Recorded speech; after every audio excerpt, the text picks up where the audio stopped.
The rain had just started when the car slowed down on the side of the empty road. It wasn't heavy at first, just a quiet drizzle that tapped softly against the windshield like a warning no one wanted to hear. Inside the car, a golden, brown dog sat in the back seat, his tail wagging slowly, trusting, unaware that his world was about to collapse. His name was Max. He had always loved car rides. To him, they meant adventure, parks, treats, and the simple joy of being beside the one person he trusted more than anything. As the door opened, Max jumped out eagerly, his paws hitting the wet pavement. He looked back with bright eyes, expecting the familiar smile, the usual call, the reassurance that everything was okay. But this time was different. The man didn't kneel to pet him. He didn't throw a ball or call his name with excitement. Instead, he avoided eye contact. He placed a small bag of food on the ground, hesitated for just a second, then got back into the car. Max tilted his head, confused. The engine roared back to life. The car door slammed shut, and then, without warning, the car drove away. At first, Max didn't understand. He barked happily and started running after it, his paws splashing through puddles as he chased the only thing that had ever felt like home. The car grew smaller, faster, until it disappeared completely into the gray distance. Max stopped. The rain got heavier. He stood there, staring down the empty road, waiting for the car to come back. Because in his world, people always came back. Especially his person. Minutes turned into hours. The bag of food sat untouched beside him. Cars occasionally passed by, splashing water as they sped through the storm, but none of them stopped. None of them were his. As night fell, the temperature dropped. Max curled up near the roadside, shivering, his eyes still fixed on the direction the car had gone. Every sound made his ears perk up. Every pair of headlights made his heart race, but the car never returned. Day one passed like this. Hungry and cold, Max finally ate a little from the bag. He drank rainwater from a small puddle. He refused to leave the spot. To him, leaving meant he might miss the moment his owner came back. By the second day, his energy began to fade.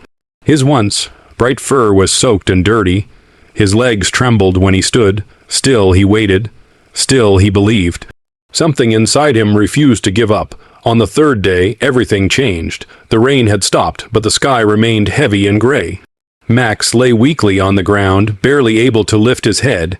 His breathing was slow, his body exhausted from hunger, cold, and heartbreak. That's when he heard it.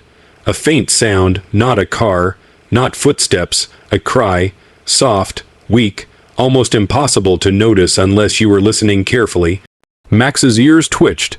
He slowly lifted his head, focusing on the sound. It came again. A tiny, desperate cry carried by the wind from somewhere beyond the bushes near the roadside. Every instinct inside him woke up. Despite his weakness, Max forced himself to stand.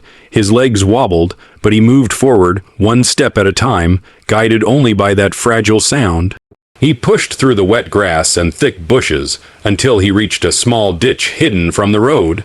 And there, barely visible under a broken piece of cardboard, was a tiny puppy. The little one was shaking, covered in dirt, its eyes barely open. It must have been abandoned too, left there with no chance of survival. Max froze for a moment. He looked at the puppy.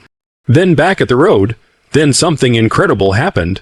Instead of going back to his waiting spot, Max lay down beside the puppy. He gently nudged it closer with his nose, wrapping his weak body around it, shielding it from the cold.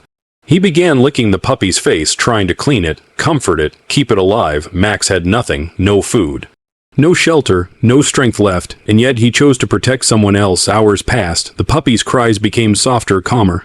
Max stayed awake, fighting sleep, keeping his body pressed against the tiny life beside him.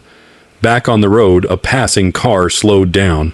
A woman inside had noticed something unusual. Maybe it was the movement in the bushes. Maybe it was instinct. She pulled over, hesitating for a moment before stepping out. She heard it too, a faint sound. She followed it. Pushing aside the branches, she froze at what she saw. A weak, abandoned dog, barely alive, curled protectively around a tiny puppy. Her hand flew to her mouth. She rushed forward carefully, speaking softly so she wouldn't scare them. Max lifted his head slightly, his tired eyes meeting hers. There was no aggression, no fear, just exhaustion and trust. As if he knew help had finally come, the woman quickly called for assistance. Within minutes, she wrapped both dogs in a blanket and placed them gently in her car. Max didn't resist. For the first time in 3 days, he stopped looking at the road. At the animal clinic, the vets worked quickly. The puppy was severely dehydrated but still alive. Max was in worse condition than anyone expected. His body was shutting down. He had given everything he had left to keep that puppy alive, but he wasn't done yet. As they treated him, Max kept trying to lift his head, searching for the puppy. The staff noticed this and carefully brought the little one closer. The moment the puppy was placed beside him, something changed. Max relaxed, his breathing steadied. It was as if seeing the puppy safe gave him the strength to hold on. Days passed. Slowly, both of them began to recover. The story spread quickly. People couldn't believe it. A dog abandoned and left to die had used his last strength to save another life. Max became a symbol of loyalty, not to the person who left him, but to something deeper, something pure. The woman who found them couldn't forget what she had seen. The image of Max protecting that tiny puppy stayed with her. She made a decision. She adopted both of them. Max and the puppy, now named Leo, finally had a home. A real one, not just a place to live, but a place filled with love, care, and safety. Max no longer waited by the road. He no longer chased cars that would never return. Instead, he ran freely in a yard, played with Leo, and slept peacefully knowing he was no longer alone.